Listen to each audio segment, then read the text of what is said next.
Então, gente, dando continuidade às nossas aulas de Sociologia, o próximo pensador que trabalha a construção da Sociologia como ciência é Émile Durkheim. Em Émile Durkheim, nós vamos observar a construção do campo sociológico propriamente dito. O Durkheim ele vai se basear também no pensamento que Auguste Comte produziu.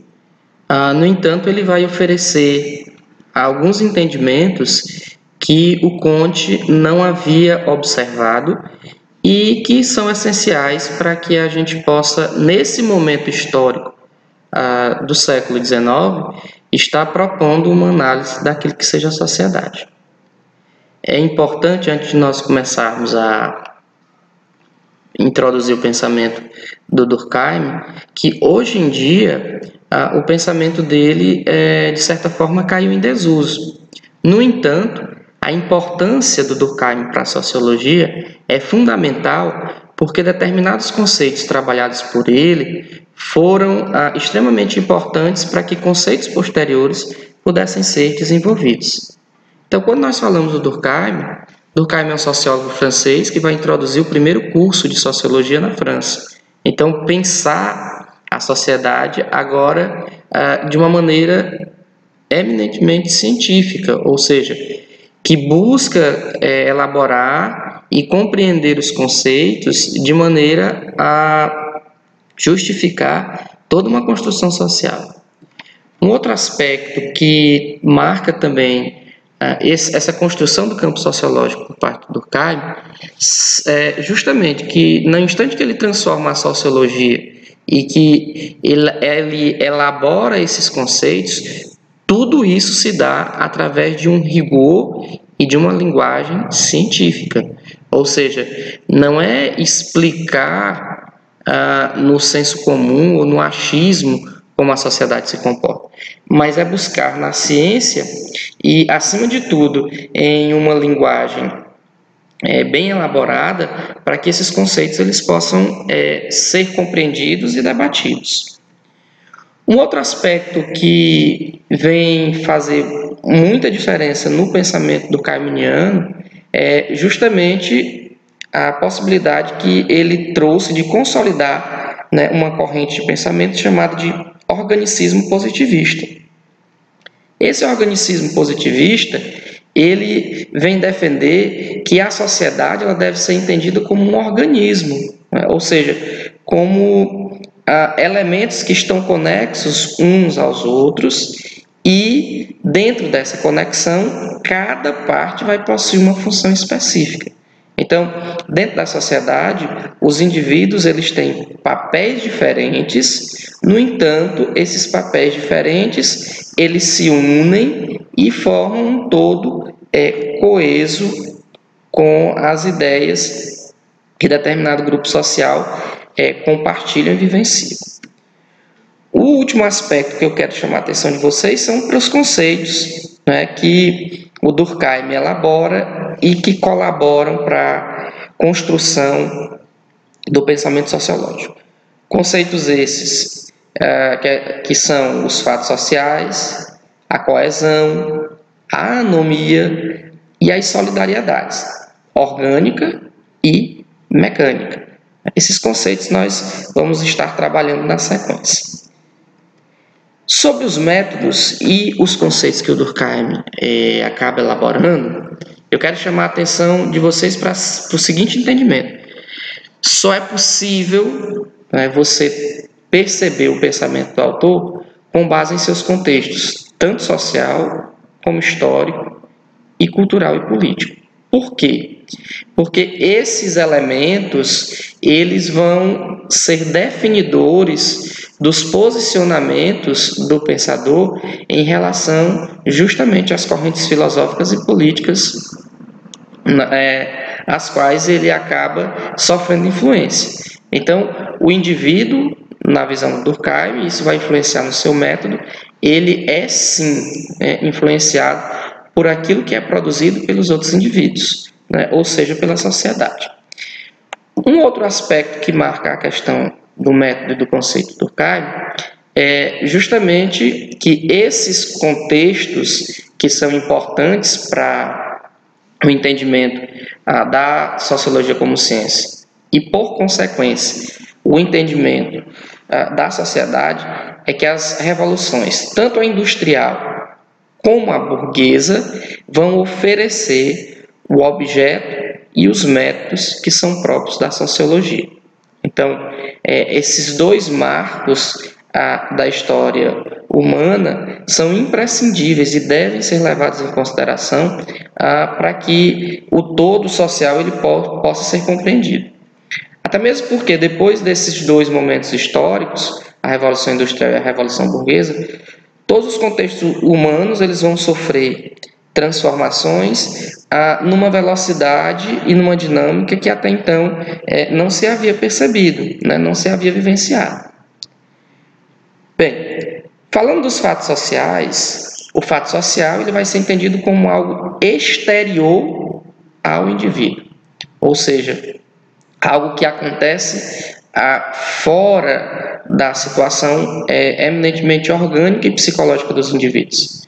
No entanto, esses fatos exteriores, eles vão exercer uma força coercitiva, né? Ou seja, uma imposição, uma pressão sobre esses indivíduos.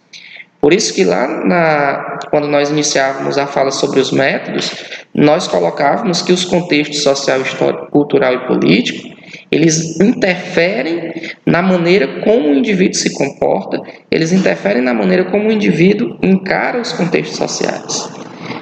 Nessa perspectiva, esses fatos sociais eles acabam se tornando os objetos que serão utilizados para o exame das construções sociais dos indivíduos.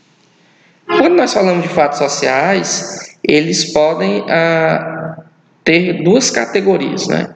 As normais, que é aquilo que acontece no cotidiano das pessoas e que de certa maneira tem uma certa repetição, e os patológicos. Esses nós vamos estar dando uma atenção especial porque eles não são comuns, né, a todos os momentos da sociedade. Por que eles não são comuns? Porque o estado patológico ele é causador de uma anomia. E essa anomia ela acaba ameaçando a organização e a coesão social. E aqui chamo a atenção de vocês para esse aspecto da coesão social, que se refere justamente no aspecto harmônico que a sociedade é capaz de produzir na relação que os indivíduos estabelecem entre si.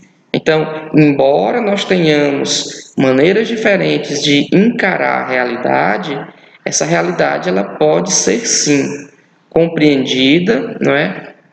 A partir de um olhar, né? A partir de uma visão harmoniosa, não significando dizer que seja uma visão arbitrária, né? Não que seja uma visão imposta, mas uma visão construída entre esses indivíduos. Essa questão da anomia, ela acaba produzindo esse aspecto patológico. Por quê? Porque a anomia, né, é um estado em que essa harmonia social produzida pela coesão, ela é rompida, ela é quebrada. Por que ocorre esse rompimento?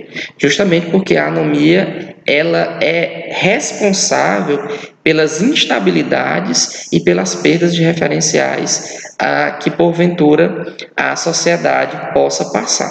Então é interessante, e aí o Durkheim aponta para essa perspectiva de que nós observemos determinadas quebras nas maneiras de comportar-se e nas maneiras de se entender as relações sociais. Ainda sobre os métodos e os conceitos de Durkheim, a coesão social, como nós havíamos mencionado, ela está baseada no consenso entre os indivíduos. E essa coesão social, ela elabora, ela constitui aquilo que a gente chama de consciência coletiva. E dois aspectos são importantes para nós percebermos essa consciência coletiva, que são os aspectos da solidariedade. E aí nós vamos ter dois vieses, dois apontamentos para a solidariedade. Um primeiro, que a gente vai chamar de solidariedade mecânica, onde o Durkheim evidencia, né, que essa solidariedade mecânica ela é notada em sociedades primitivas. Nessas sociedades, a questão da coesão social ela está muito ligada, ela se baseia nos valores, nas crenças e nas semelhanças psicológicas e depois social dos indivíduos.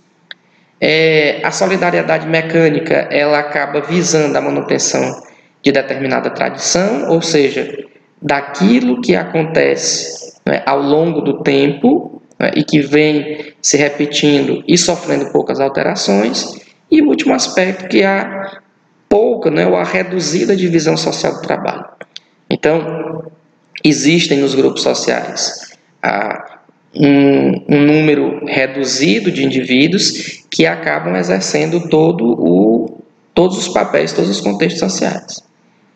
E a segunda solidariedade, que a gente chama de orgânica, onde o Durkheim ele afirma, né, ser típica de uma sociedade em que a divisão social do trabalho é mais complexa, ou seja, mais indivíduos se envolvem nas relações de transformação e de elaboração dos contextos sociais. Logo, é característica, né, a solidariedade orgânica das sociedades modernas, e aqui a gente chama atenção para as sociedades urbanas e industrializadas, né, que vão ter uma dinâmica social bem mais diferenciada, e o consenso, né, entre os indivíduos acaba sendo estabelecido através das normas, né, das regras, dos contratos, né? Ou seja, esse consenso ele se dá através da lei, né, que garante uma certa, né, vou abrir aspas, igualdade entre os indivíduos, né, e aí eu fecho aspas, porque essa igualdade ela é bem complexa, né? Para a lei todos nós somos iguais. No entanto, quando essa lei ela acaba sendo implementada por parte dos indivíduos, nós percebemos que às vezes essa interpretação ela pode ser, né, dúbia, né? Ou seja, ter mais de uma possibilidade. Então, esse foi o nosso pensador Émile Durkheim, né? E é um dos que nós utilizamos para estar trabalhando esses conceitos fundamentais da sociologia.